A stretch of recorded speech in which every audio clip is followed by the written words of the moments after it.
my portion in this afternoon session is to deal with a son's royal responsibility to his aged parents. I would say there is no doubt one of the most difficult situations that a man can find himself in is when he is faced with how to take care of his aged parents. I might also add aged in-laws, for instance.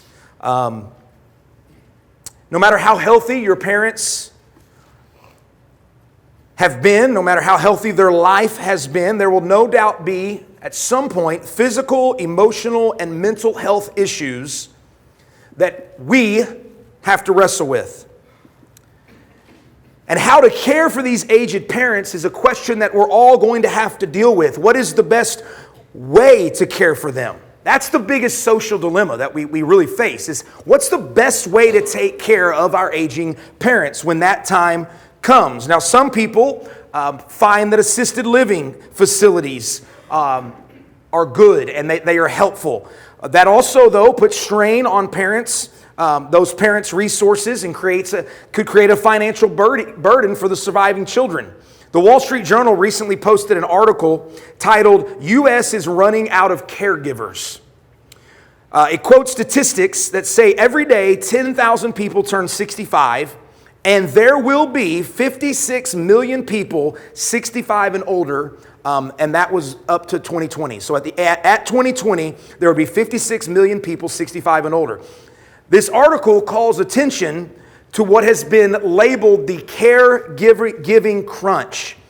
That's what's happening in our country, is that we have a lot of people that are going to need care, and there's going to be more people that need care than the ability to take care of them, for the government to be able to take care of them. So what is going to happen is what should happen is that children and grandchildren step up to take care and meet the needs of the generation in front of them. Many people resorting to long-term care professionals. Now, some people believe it's never appropriate to put mom and dad in a nursing home. I'm not trying to be anybody's Holy Spirit here. I'm not trying to tell anybody what to do, but I do believe that there are times where facilities are necessary, because there are times where a grandchildren and children cannot meet the medical needs and the supervision necessary for someone that, let's say, someone who is very, very sick. It far exceeds the capacity of the children to be able to deal with that.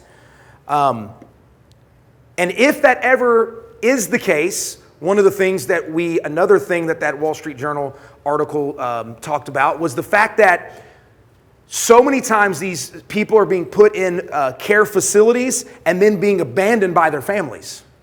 And so what ends up happening is we have elderly isolation that's occurring, where people put them in facilities to let other people take care of them, and then they isolate them from the world. And so what this article was arguing for, that if you find assisted living or some kind of long-term care is necessary in a facility, that it is of vital importance that the grandchildren and children reach out to them and continuously have them involved in society. Whether it's taking them out of that facility for an afternoon or a day, spending time with them, making sure that they are still engaged, because Great Depression is going to set in. David Blumenthal writes about how many elderly people are living in social isolation, disconnected from people and society in general. Now, some other people say, okay, I don't ever want to put aging parents in a facility or assisted living. I'm going to have them come live with us. They're going to come live with us. We're going to provide space for them. It's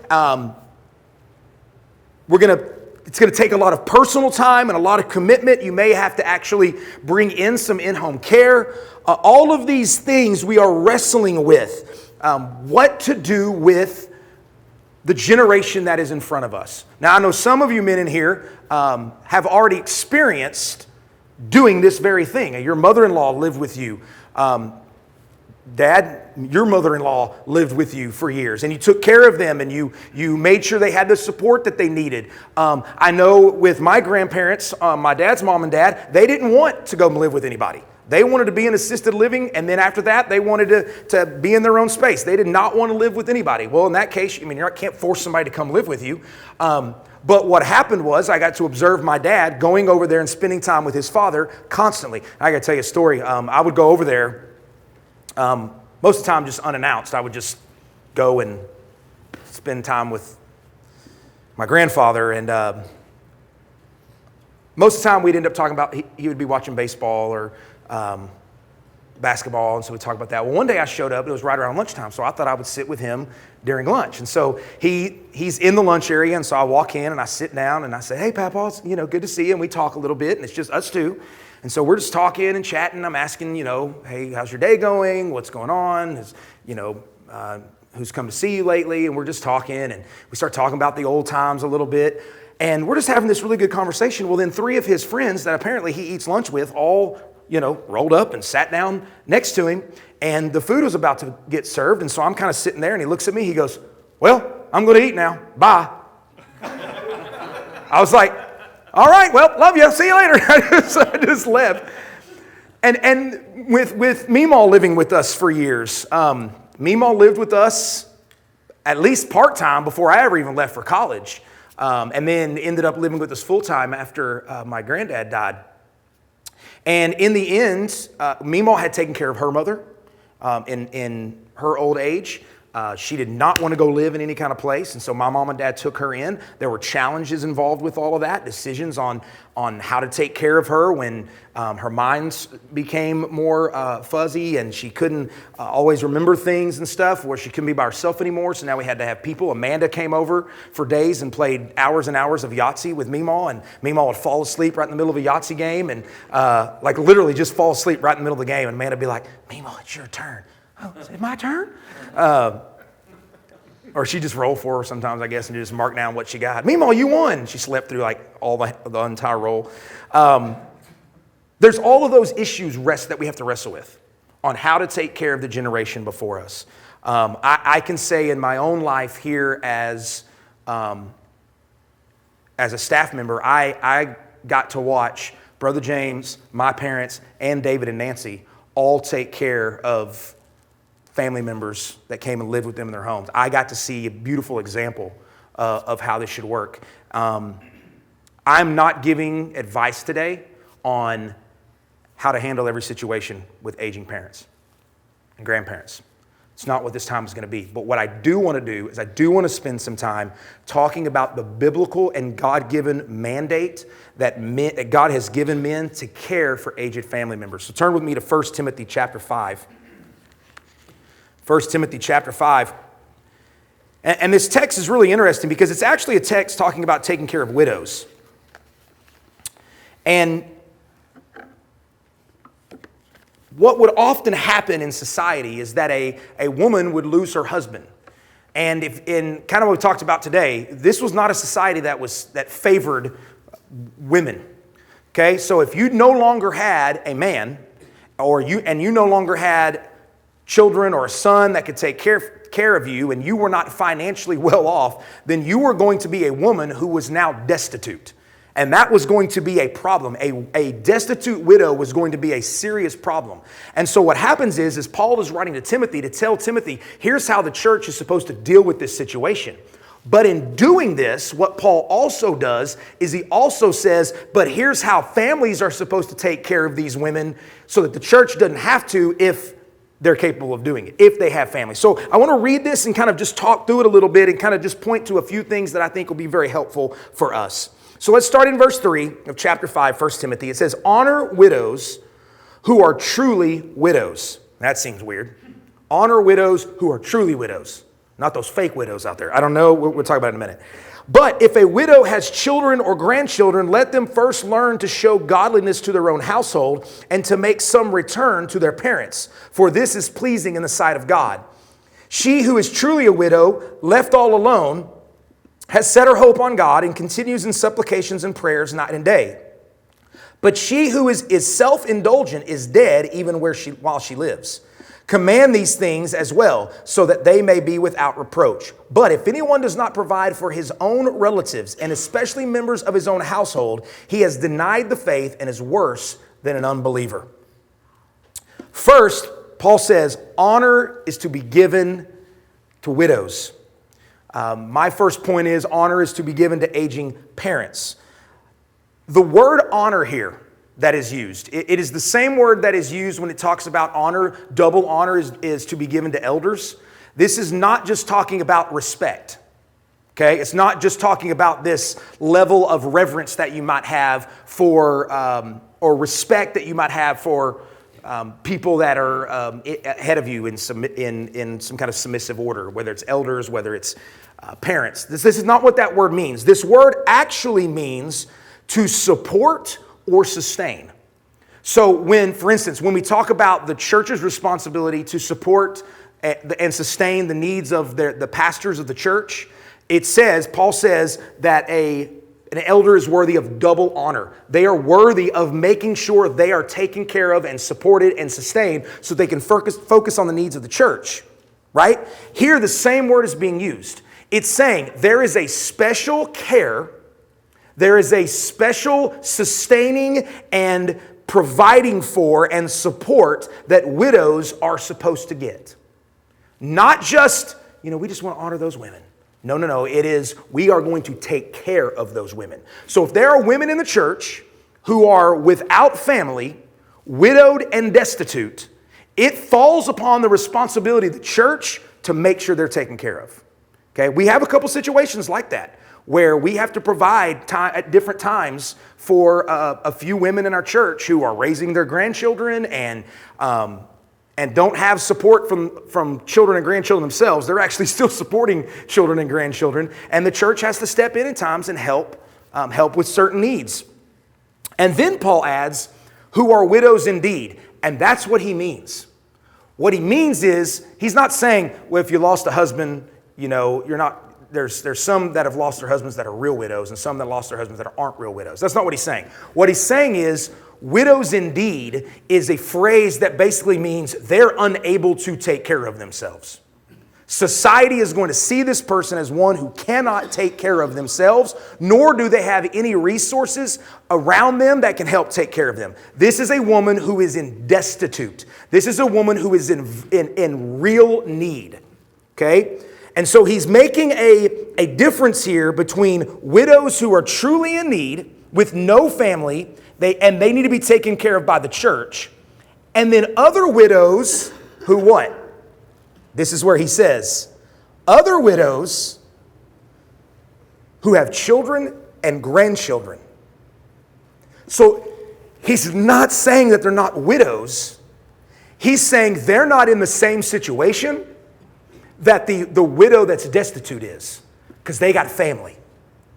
And so what Paul says is, if a widow has children and grandchildren, those children and grandchildren are to take care of that woman. It does not fall on the responsibility of the church to take care of this person when they have family that are supposed to take care of them. Okay? Can you imagine the burden that the church would be under if the church had to support all the widows that they lost their husbands? Okay? It can't work. It's not a sustainable model for that to happen.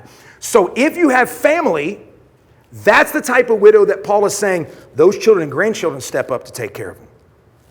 Now, Paul says two things about the role of children and grandchildren here that I think are important. One, he says, in verse 3, let them first learn to show godliness to their own household. The word first there is not talking about, not some kind of sequential order. It's talking about priority. That word is talking about priority. And so it's saying, listen, this is a priority one issue. This is a top-notch priority one issue that every child and grandchild needs to learn and understand. It is a priority that you take care of aged generations in front of you that need your help. And to abandon them all right, is, as we're going to see in a minute, dishonors God. And so the first thing is, God puts this language of first here. Let them first learn to show godliness in their own family. This word of priority, it is utmost importance. If you claim to be spiritual and a godly person, but you fail in this area, then you have failed in one of the priorities of your Christian walk. Listen to that. If you fail to support, to provide the special care, okay, and again, a bunch of different decisions have to be made on how that's supposed to take place. But if you do not step up to do that, whatever that may mean in different situations, you are failing in one of your priorities as a Christian. That's huge. That's a huge statement. It's similar to what I said this morning about loving your wives. If you claim to love God, but don't agape your wife, then you're not living it right. Well, if you claim to love God, but you are not going to take care of the generations in front of you, you're blowing it. You're blowing it. You're failing in one of the top responsibilities you have as a Christian man. The second thing he says, so you learn first to show godliness to your own household. Then he says, and to make some return to their parents. Your parents, my parents, sacrificed, served, and loved you when you were at your most vulnerable. All of us, our parents sacrificed for us when we were at our most vulnerable. When we could not take care of ourselves at all, we were completely dependent upon them. We're alive today because somebody fulfilled that role. May not have been a biological parent, it may have been an adoptive parent, whatever it may be. But somebody stepped in that parent role to protect, provide, and sacrifice for you when you were in your most vulnerable position. What Paul is saying is, this is a love debt that you now owe. This is a love debt that you now owe. My kids are a little bit older, but we just found out that Eden is diabetic, and that puts us in a position where there's a lot more sacrifices that we're making and figuring things out and having to live life different. Those of you that still have really, really small kids, you're in the midst of realizing, like, if I don't take care of this kid's going to kill himself. I mean, he's going to jump downstairs.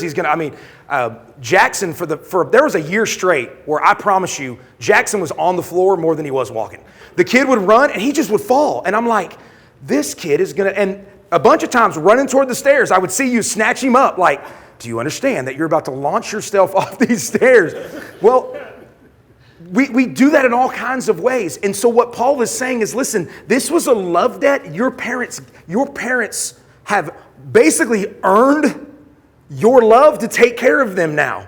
When they're in a position of need, when they're in a position to be taken care of, they did it for you. I remember my mom and dad talking about it's a full cycle. It comes back around, right?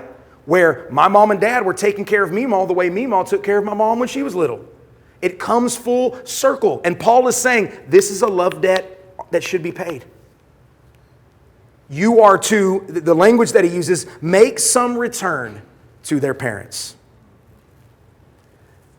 Second thing I want you to see, not only is honor to be given to aging parents, that special care, that support, that provision, honoring aging parents honors the Lord. Paul says, for this is pleasing, in verse 4, in the sight of God. This is pleasing. Could be translated, it is good and acceptable in the sight of the Lord. There is no question, gentlemen, what God expects from us. Okay? Nothing that we've talked about today, as Brother James says, is difficult for us to understand.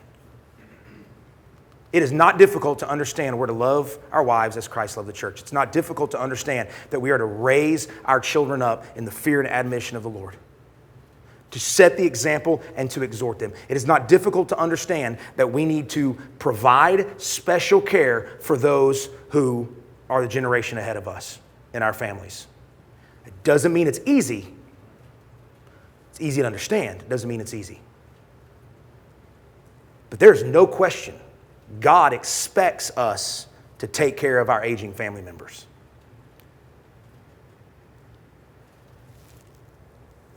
This is what God desires for us.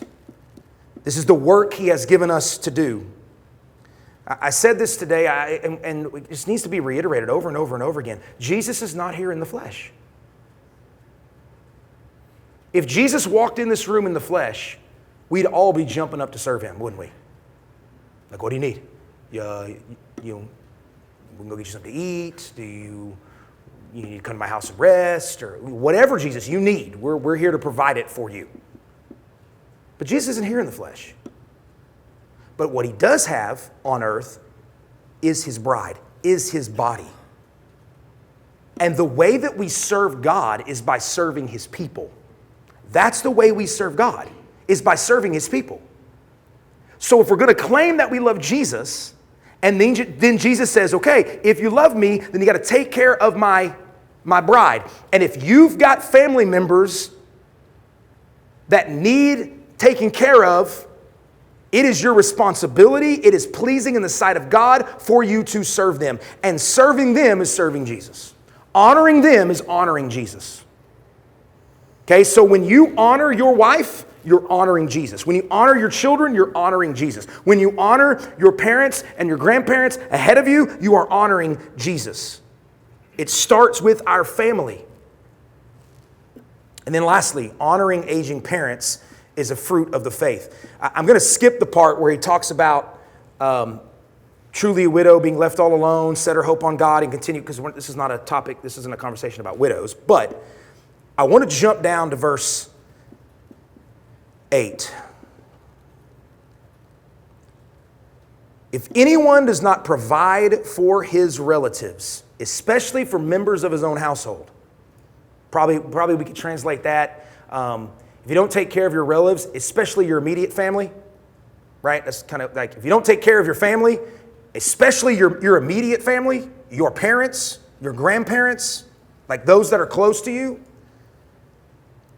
he says, he has denied the faith and is worse than an unbeliever.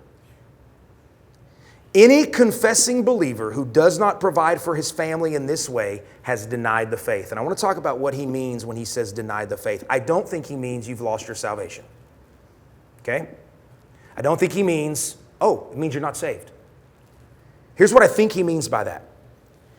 He means you are denying the principle of love and compassion that the gospel is based on.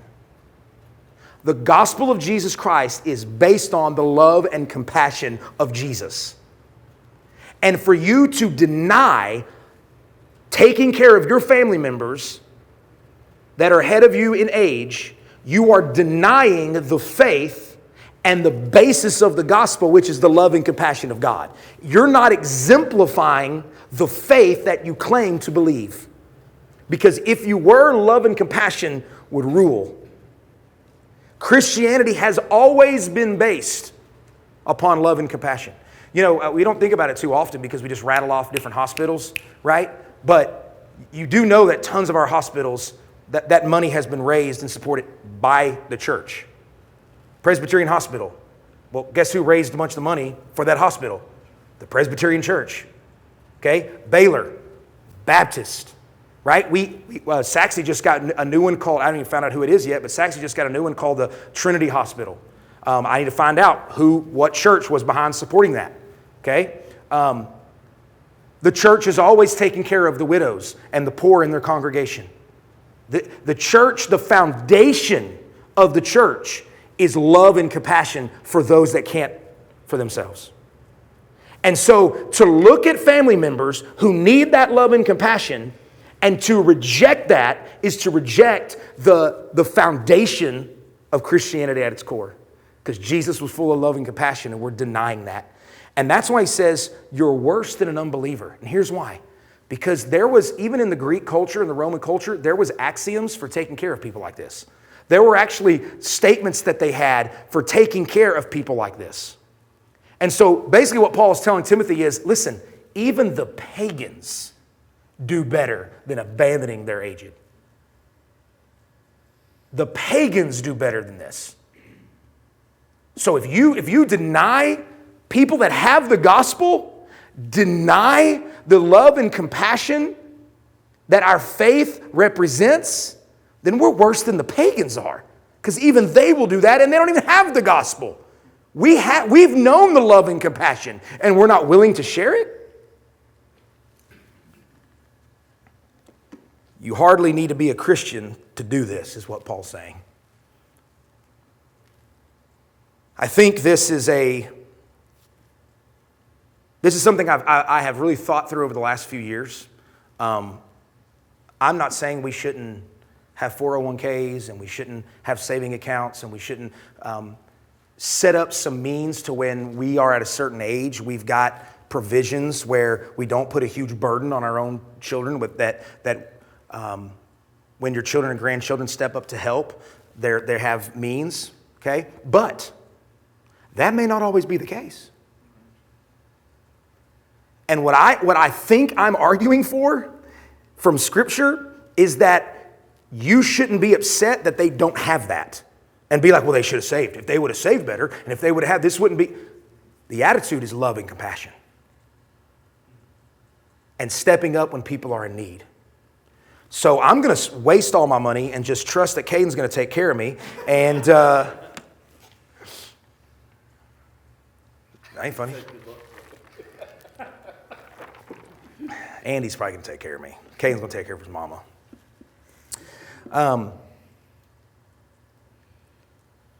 Again, all of these things that we've talked about here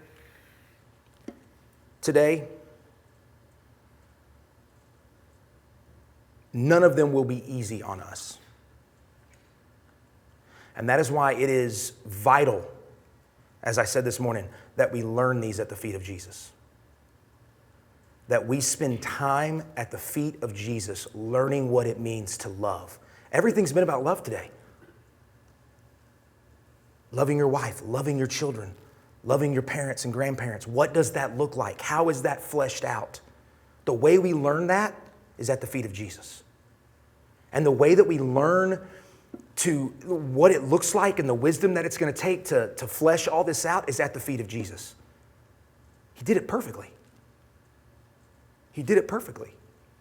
We even have Jesus making sure that his mother's taken care of when he dies. He looks at John and says, John, behold your mother. Mother, behold your son. Even in his moment of death, he demonstrated this care and concern for his mother. I mean, he was saving the world and still thought special care for his mother, special honor for his mother. As he's saving the world, he's making sure his mother is taken care of. He wasn't just going to abandon her. We learn this at his feet.